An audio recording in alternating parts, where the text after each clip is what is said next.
Hello and welcome to this first impressions video of Eva by Synthesis Studios.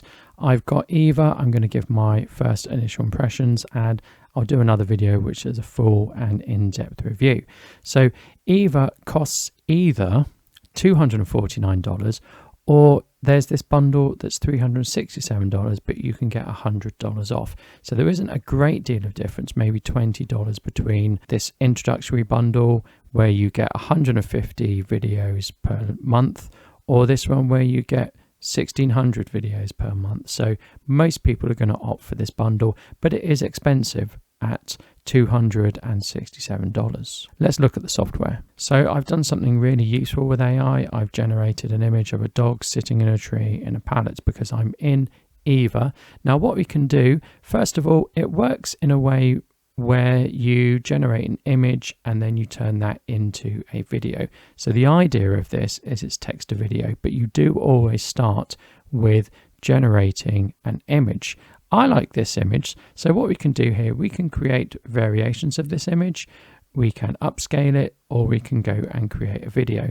In here I put my prompt, I click generate. I can also upload an image if I want to, and I can choose how many outputs I have. I'm keeping it on the default of 4, and our aspect ratios are square, horizontal and vertical. So I'm going to generate multiple variations of this, so I click that and I click generate, and let's see what happens. So I'm going to put up on the screen how long that took. As with all AI stuff, it isn't instantaneous. I like this one the best, so I'm going to create a video from it. So here we've got the video screen, and all we can really do is click up to 4 seconds or up to 8 seconds. Now you'll notice it says none. First of all, before I fiddle about with this, I do want it in horizontal format. So I'm going to click up to 4 seconds. Or I can click up to 8 seconds. Seems to be a slight bug here.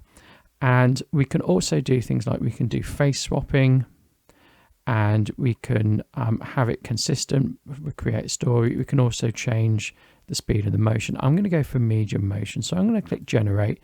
That's going to generate the video from this image. And then I'm going to show you that video once it's done. Okay, so it's failed to generate the video. So what I'm going to do is I'm going to do it for 4 seconds instead of 8. Okay, so it's failed to generate again. So I'm just going to go. So unfortunately, making a video of the dog just hasn't worked for whatever reason at the time of recording. So I'm now going to show you some of the videos I made earlier on today. Remember, this is just a first impressions video, and I will be doing a full review later. Thank you. Goodbye.